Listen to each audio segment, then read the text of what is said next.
I have a friend who has done a bunch of business with Alex Hormozi, and he said that Alex might be the smartest person who he's ever met, which I told Alex that. I made my day. So here's the thing. Alex Hormozi, he definitely knows how to make a lot of money. We've taken $42 million in distributions before the sale. And so you're 31 years old and you have something like $60 million in cash. Yeah.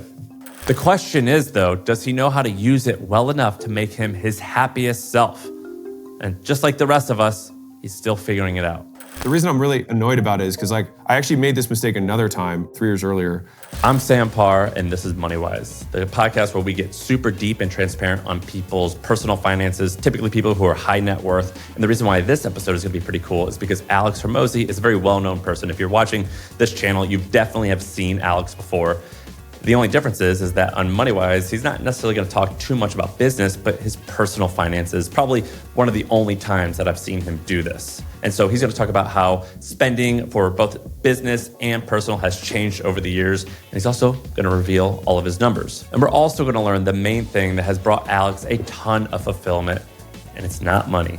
And by the way, this podcast is made for a very specific audience. It's made for people who are inside of my community, Hampton.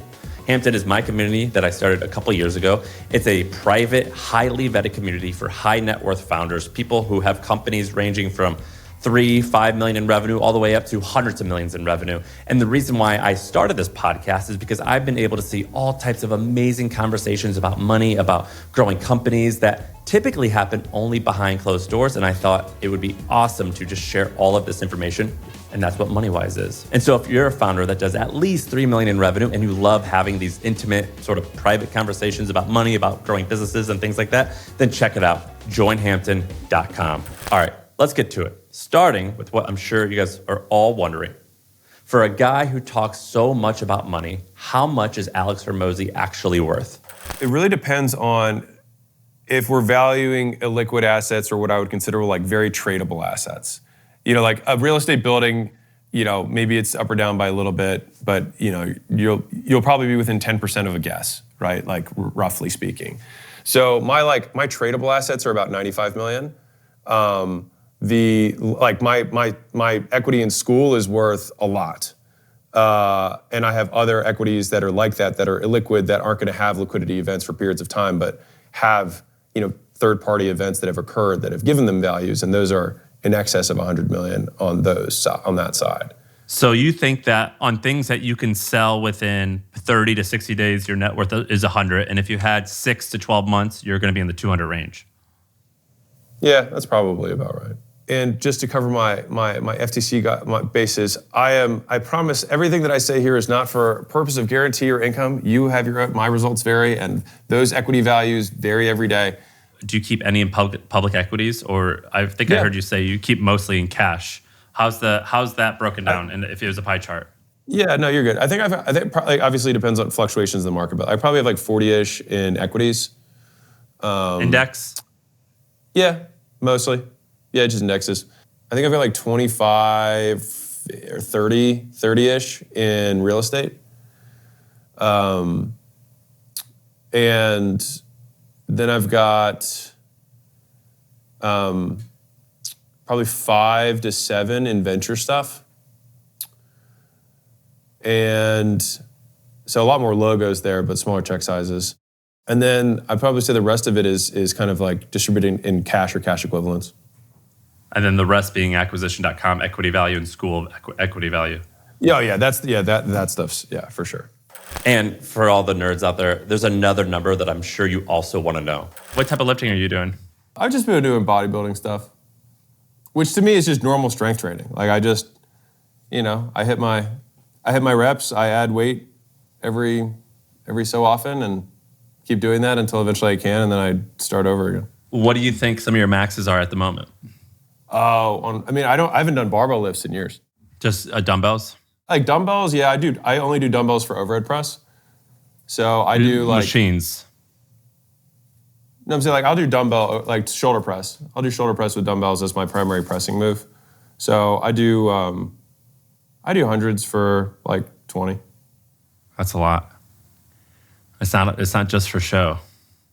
It's not just for show. Mostly show, but every once in a while I have some go. But before Alex was worth $200 million, he was actually a pretty awkward kid. I didn't fit in well. I had like a handful of friends that I like did some of the social stuff with, but I didn't feel like I really meshed anywhere. But I was decent at sports. I had pretty good genetics for muscle. That's always been the case. I was always pretty strong. The Persian blood. No, for real though. So I was varsity wrestling, soccer. I was a goalie, and then I played tennis because my dad wanted me to play tennis. What did your parents do for work? Both doctors. And so was there a moment that you remember where you're like, I want to pursue making money? Yeah, I always wanted to make money. It's just that making money was redefined because in Baltimore, being a doctor was rich. Like that's considered like you've made it. What, like $250,000 a year or something? Honestly, it's like when I grew up, no one really talked about, like for me at least, like no one really talked about how much money they made. I thought $100,000 a year was a lot, and so that was actually my first goal of income was $100,000 a year. So if you'd asked me in high school, what do you want to do, is 6 figures a year. But it was only when I went to college, and then I went pre-med, and then I met all these other guys like New York money, that it was like, I learned about like private equity, investment banking, management consulting. I was like, holy, and like these kids had money. I was like, what is going on? And that's when my world kind of opened up. I think that's the value of college. Yeah.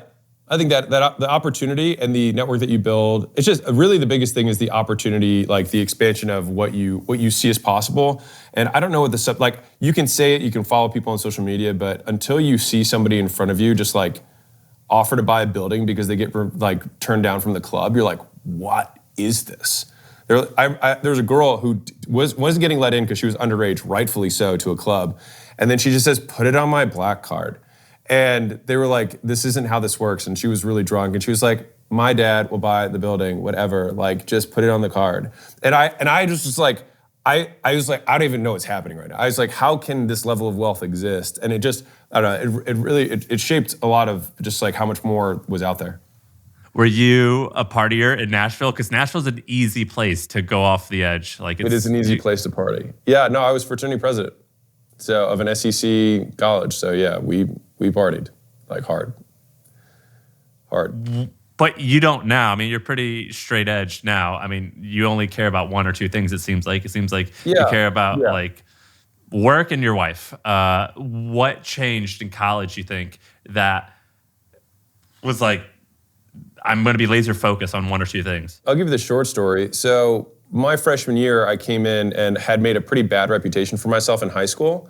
And so I said, college is going to be like my new ground, virgin ground. I can, create a new name for myself. And then within... What was the reputation?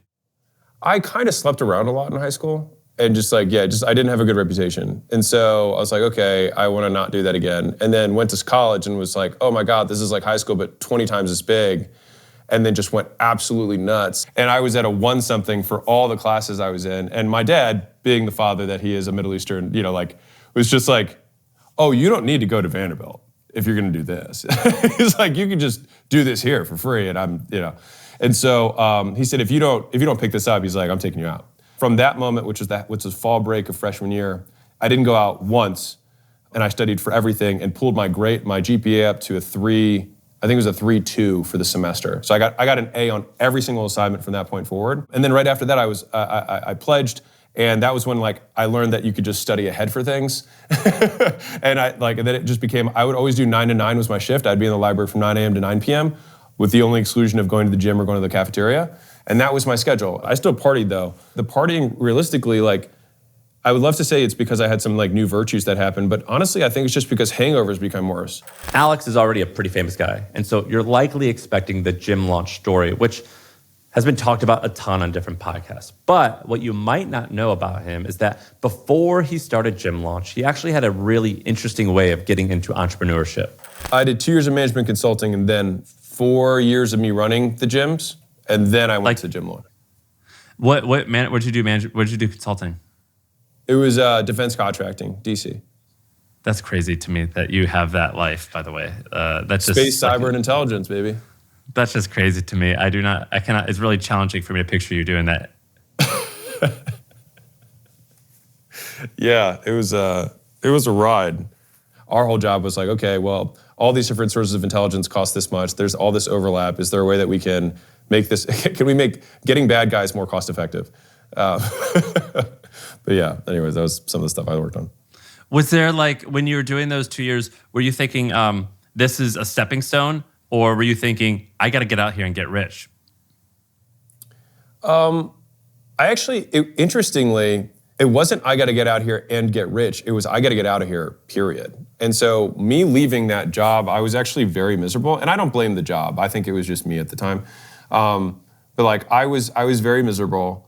And for me, it felt like a rock top moment because like I made very good money and still lived in like $1,200 a month. So I was like making way more than I needed. How much were you making? I think I was making 60 a year. But it was really lumpy because it was this very small firm. And so I lived on nothing and then I would just get these like $20,000 checks. I think the last year I made more, but like I think starting out, I think it was 50 or 60 out of college. And mind you, this is 20, how many years ago. And then it's a very random thing happened, but basically like it was a super small private firm. They would spin up and spin down contractors as they got jobs. We were a sub under Booz Allen. And basically, at the very end, I essentially worked for no paycheck for like 6 months, very weird. And then right at the end, I got 2 checks one for 20 and one for 30.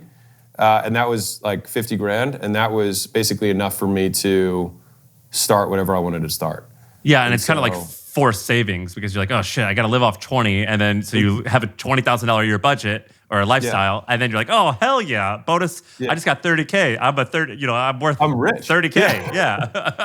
I think there's something to what you just said though, because like I've actually lived without paycheck for like many, many years of my life. Me too. And so I think, you did too. Yeah, like when I had my gyms, I lived for multiple years without taking a paycheck. And I didn't take a paycheck, like for a period of time with the consulting thing. So like, I've always lived not just like kind of within my means, but like so dramatically below my means.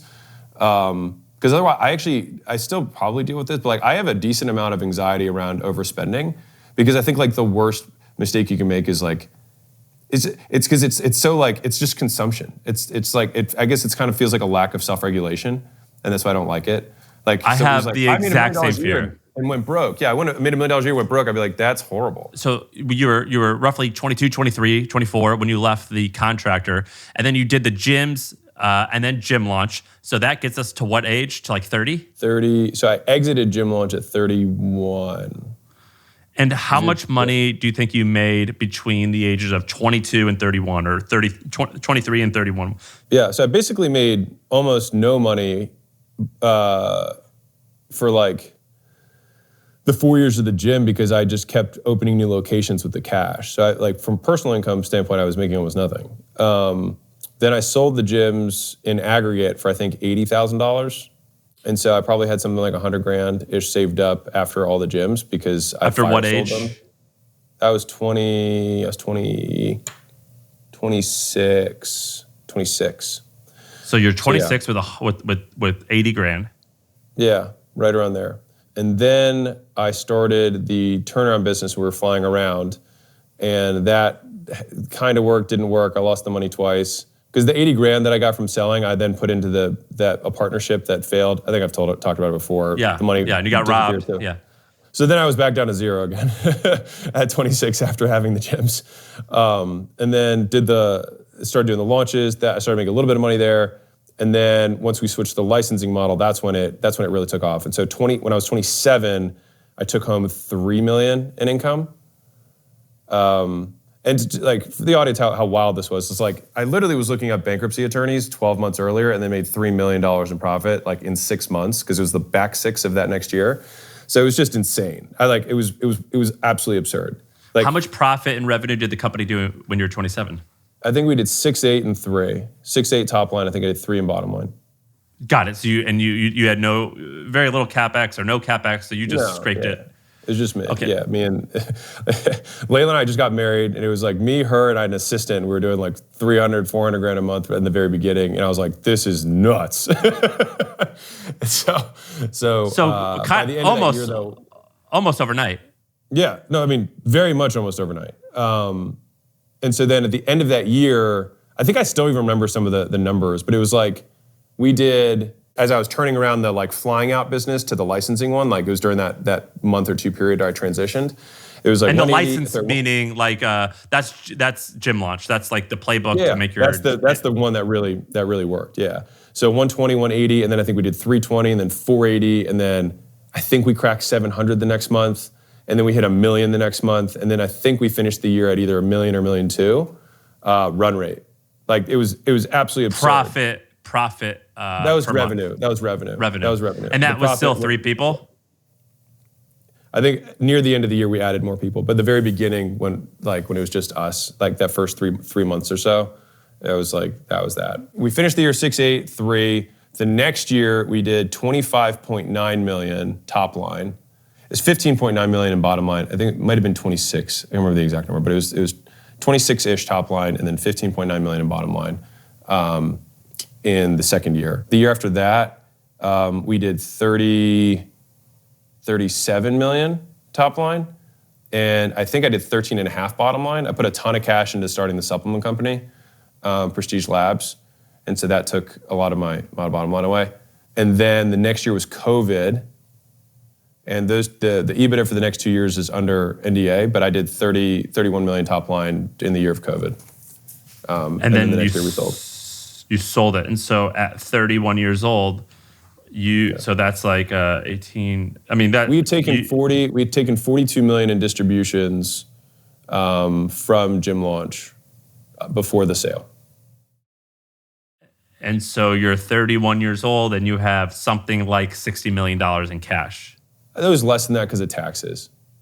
Because we had 40-ish, and then whatever, 0.6 on that is 24-ish, and then we got 31 million in cash for the sale because we kept a third of the company. So we sold 2/3, all cash, for 31.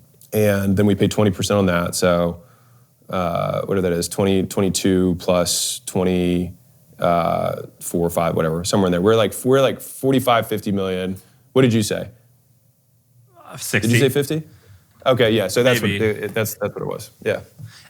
Were you spending a lot? No, not at that time.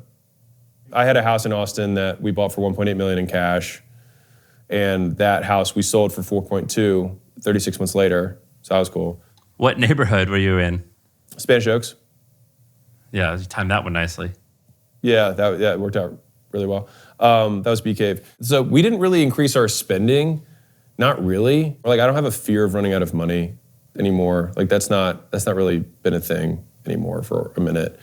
But I'd say it took like 3 years to like start learning how to spend money well. When you're 31 years old, 32 years old, you've worth 45 million liquid. What do you think your monthly expenses was? Over or under 6 figures a month? So I think it was under.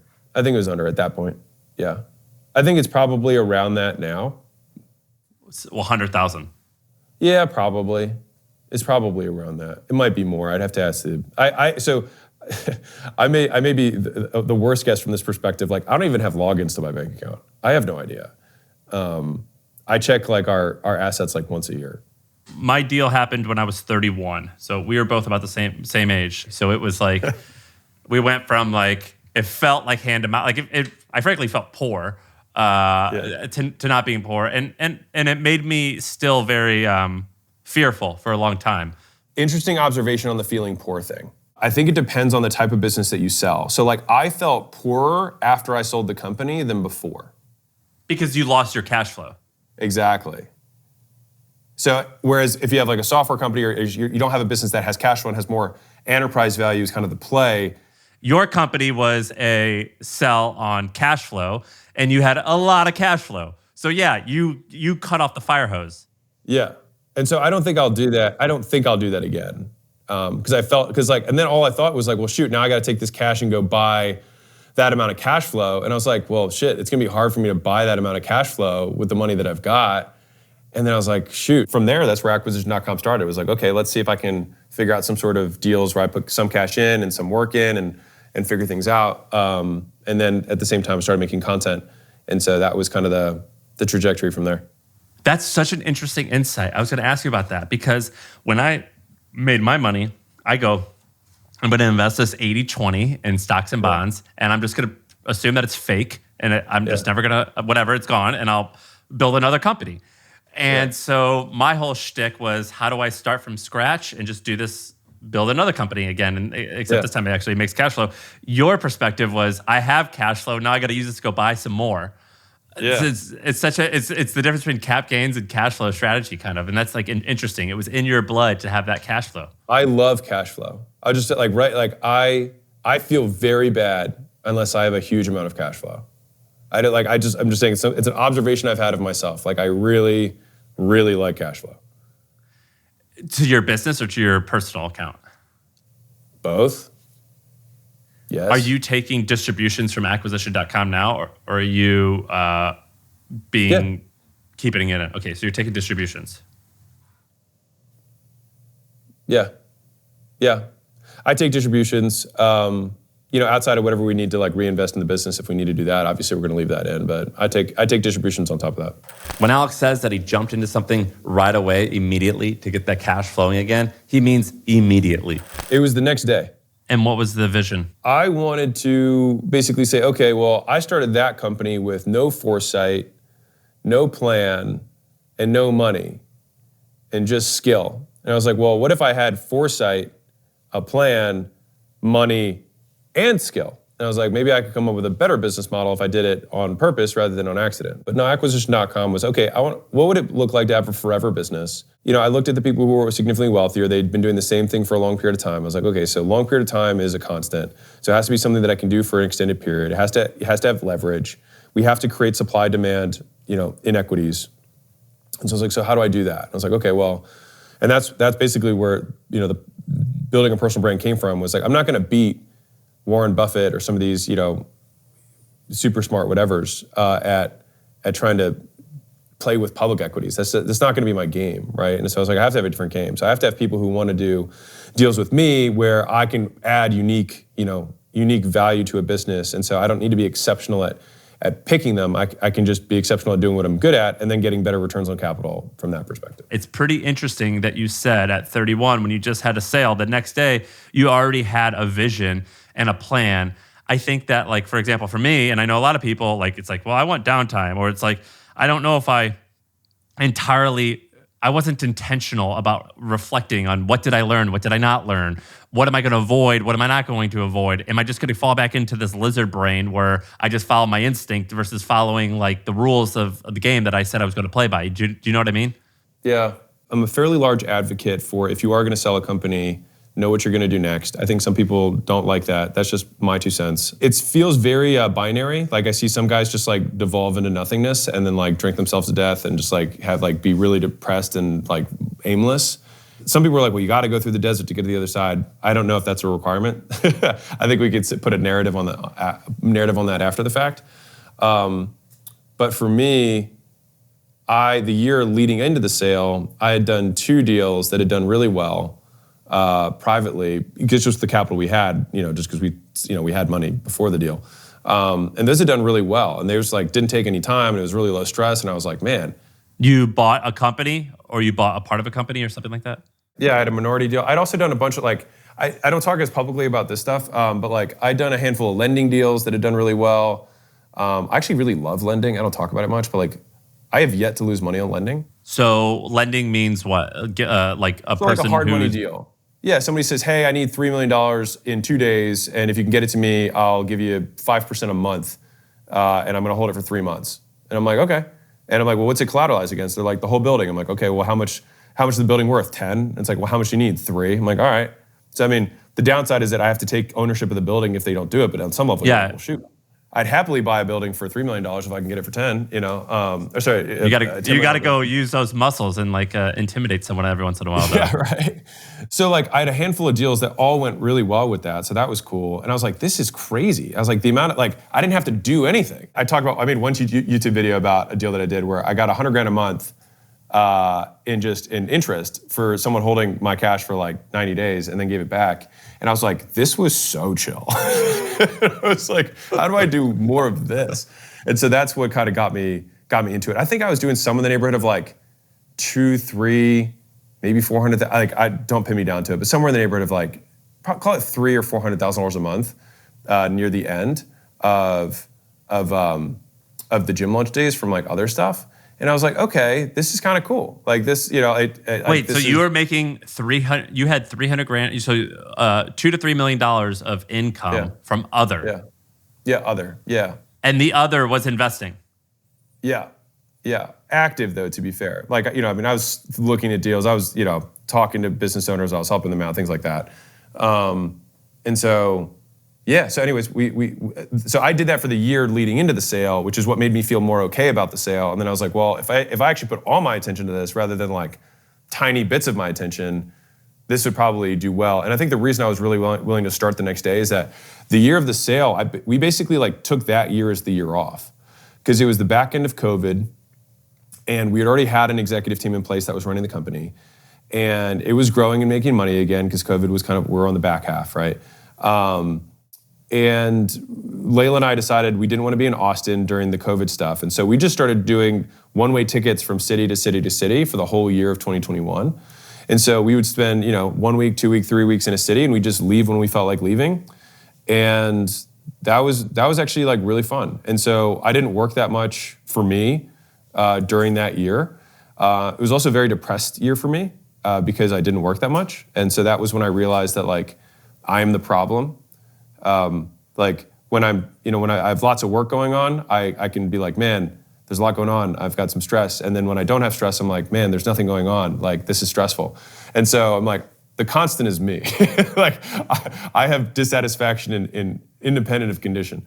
And so anyways, I was like, okay, well, I like the game. The game is what I like. That was when I realized, at least for me, my life motto just became like basically just working hard because I felt my most satisfied when I had nothing left to give, like when I left it all on the field. And that's when I felt the best about me.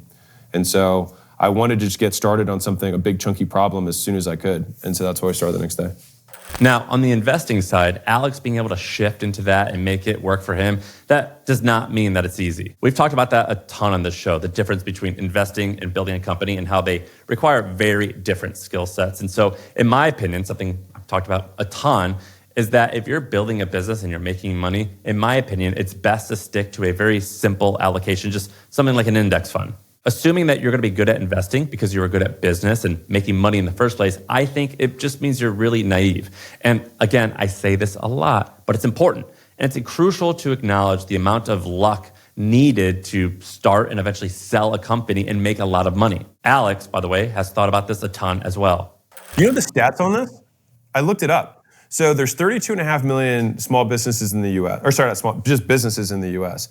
Last year, it was 8,600 had a private equity transaction or institutional level transaction. And so that's 2.6 out of 10,000. Like social media makes it appear so much more common or prevalent. Like if you had a lottery ticket, like every one of the business owners who starts a business is like, I'd like to sell someday, or maybe, I hear it a lot. So I'll just say like many business owners say, I'd like to sell someday. But if you knew your chances were 2.6 out of 10,000 or 1 out of 3,000, it's like, shit, that's a lot. I mean, that's not that common. The numbers are actually worse than that because if you include private equity or something, that doesn't mean that the owner is actually getting the money. Or sorry, if you include VC or institutional, because I know so many people that have raised tens, hundreds of millions of dollars and they have some type of exit, but because of the numbers, it didn't work out, they walk away with their salary.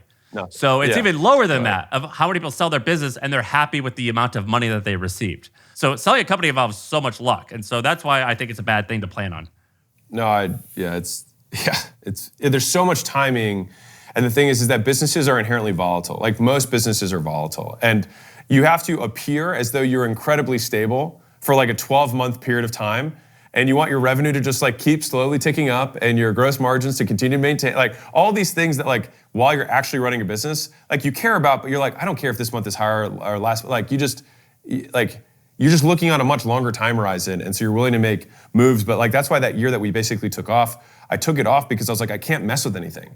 I can't try anything new. I can't show that I'm the one who's doing anything. So I purposely stepped back so that they can't be like, oh, this is key man. Like, cause like I'd taken myself out of the ads, I'd taken myself out of the delivery, and I'd taken myself out of the operations day to day. And so the only thing we gave ourselves as a constraint for the sale was we have to be able to manage the company with one executive hour per week. So we do one meeting with the execs that was the entirety of our time on the company. And then the rest of the time, Layla and I kind of like talked about what we wanted to do next. We still own the business, but we were in the sale process, but we couldn't start anything new because if the sale doesn't go through, then you're like, I don't want two businesses. Like, that's not a good idea, which is why like the day after was when we started. It's like, okay, the check cleared, we're in, let's go.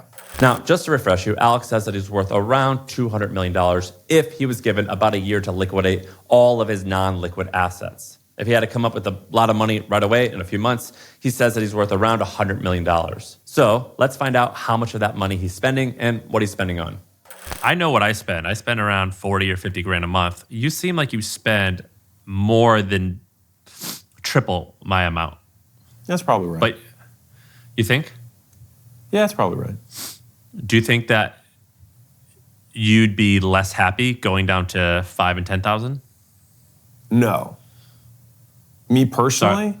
Like you wouldn't care. You're okay being a caveman. Me, I'm fine. Honestly, like I could have a backpack and a credit card. Like I need very little.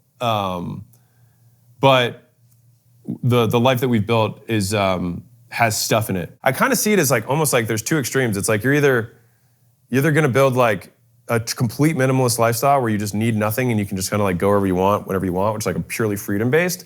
Or the other side, it's like you're going to change your environment around you. So rather than I'm going to move myself to change my environment, I'm going to change my environment and stay where I'm at. It's like I kind of see them as like two sides of the same coin. One just costs a lot more money than the other. But yeah, I would say that my life right now, it's like I have this very large headquarters. We have a campus because we bought the building across the street as well. And like we're kind of building out acquisition.com as a home base. Like the whole bottom floor of this is a 4,000 square foot gym that has $500,000 of equipment in it. And like I do that because it's awesome. But at the same time, if all that gym equipment disappeared, I'd be bummed because I do like having my gym, but like I would be fine. Do you get nervous about, like, do you think that your company now is at a place where it's a machine and it's going to work, or do you still have fear of running out? I don't have fear of running out. I don't have fear of like running out of money or like not being, I don't have any fear of not being able to make money or provide for myself. I don't have any of that. I still get nervous spending money on things. So like when we were going to we got a new apartment in the city, and like I was like, damn, this couch is $8,000 and this is like $4,000. Like I'd way rather have the $4,000 one or get the $8,000 one like at a huge discount. Like that's a lot of money for a couch. Do you still have those conversations? I think that we have to make, like for myself, like I have to be very clear about what the objective of the money is. And so it's like, am I buying this house because I want to get a good investment? Or am I buying this house because it's a house that I want to enjoy? And if I'm buying the house because I want to enjoy it, then I should just get the fucking house. And if I'm buying an investment, then I should just make it a really good investment. And this residential thing is probably not going to be it. I think where I've gotten in trouble, and I've done it more times than once, which is why it's very frustrating for me, is that I try and say, can I have it all? Can I have the house that I really love and also get it to be an amazing investment? And the answer is just no. When have you tried to do that? I just did it, and I feel so dumb about it. So Layla wanted this house, and she's been looking at houses for a while, and I hadn't seen any of them because like she didn't like any of them that much. But we went to the house, and she liked it, and she was like, let's make an offer. So I was like, okay. So the house was listed for $25 million, then got cut to 20. And so then I was like, well, I'll offer 15, and like, we'll see. Because the owner had some hard times, somebody like died, whatever. And so I was like, maybe we can get it for a good deal. Now this house was like by far the most expensive one in the neighborhood because the person who'd owned it, like it was like their retirement house. It was like the house that they wanted to build as like their final home. So they didn't care about the expenses. And so I think they'd put like 18 million into the house. So getting it 50, like they're losing money on this, right? And so anyways, I put an offer for 15. They came back and they were like 15.5, and I was like 50. Well, they said 17, and I came up and said 15.25, and then they came down to 16, and then I was gonna put the next offer in. I let it expire because I was like, let's let them sweat for a little bit, And then somebody else came in and just made an offer, and they didn't let me counter. So you lost your place. They just closed on the house, and I was like, fuck, because. And Layla has very unique taste. And so like, how many houses in Vegas are called 15 to 20, $20+ plus million homes? There's like 15. If you're buying a $400,000 house, there's literally another house that's just like that, that's also available. You just haven't seen it, right? If you're buying at a $20 million house, and this is like boohoo, anybody who's listening is like, screw you, Alex, like must be tough. But like, she wanted a very specific thing, and we had it, and it would have been great. It was in the right spot. It had everything. I was just being cheap, and I regret that. And so now we're back to, That's interesting because you are such this like introspective framework thinking person, and that's like a pretty dumb mistake that you made. Like 100%.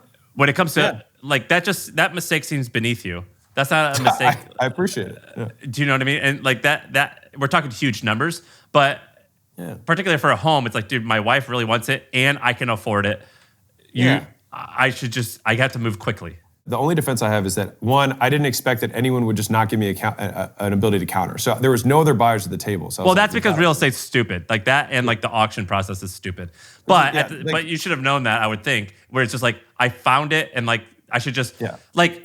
You don't when you negotiate, are you the type of guy that leaves things as a win-win for everyone?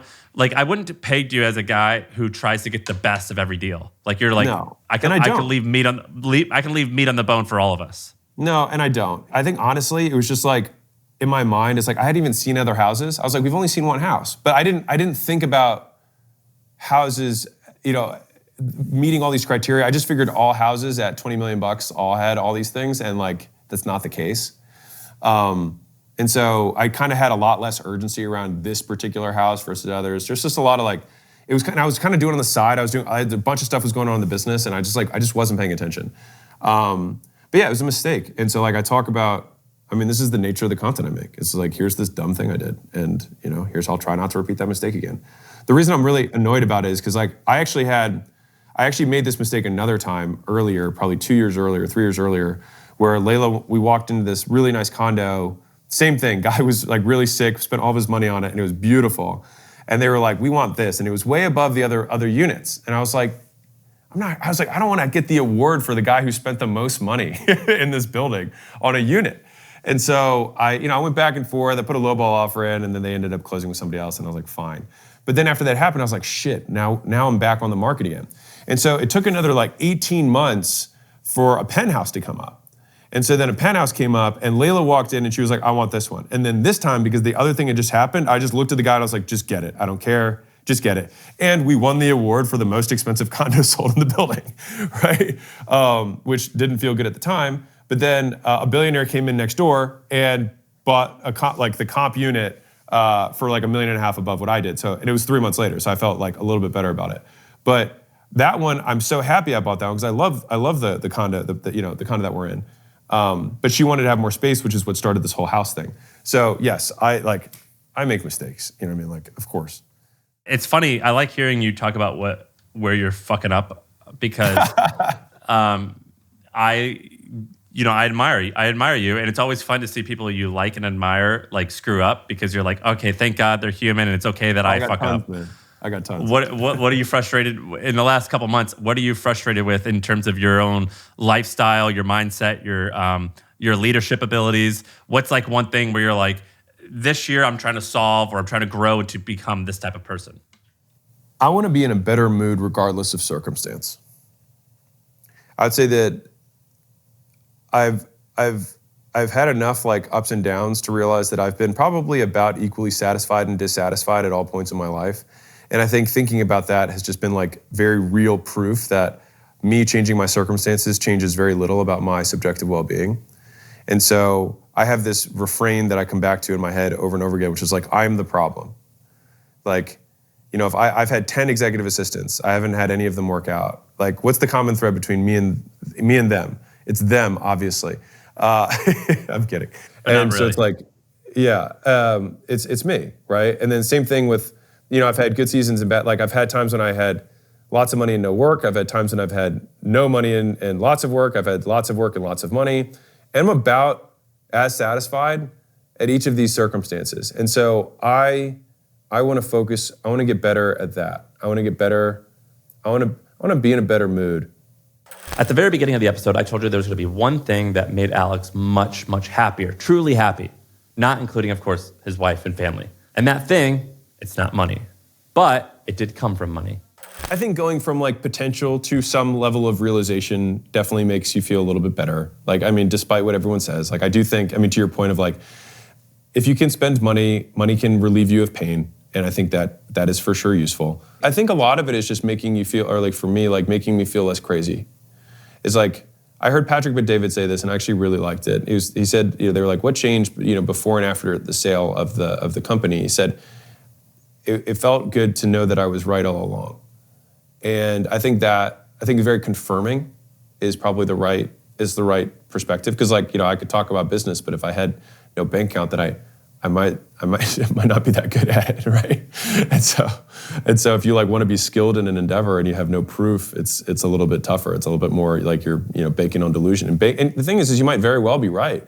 It just like takes longer for the world to recognize that, and for you even to have the proof that you're not just dreaming it up. So I think that I would say that's probably the biggest difference between when I was in my 20s and now is I have evidence. That was it. I have evidence now. By the way, going back to what I said about the importance of acknowledging luck in a successful exit, I promise you that advice might save you millions. We talked to a guy named Pete who had an exit for $80 million, then had a second venture that failed horribly and cost him millions. You can hear his story here.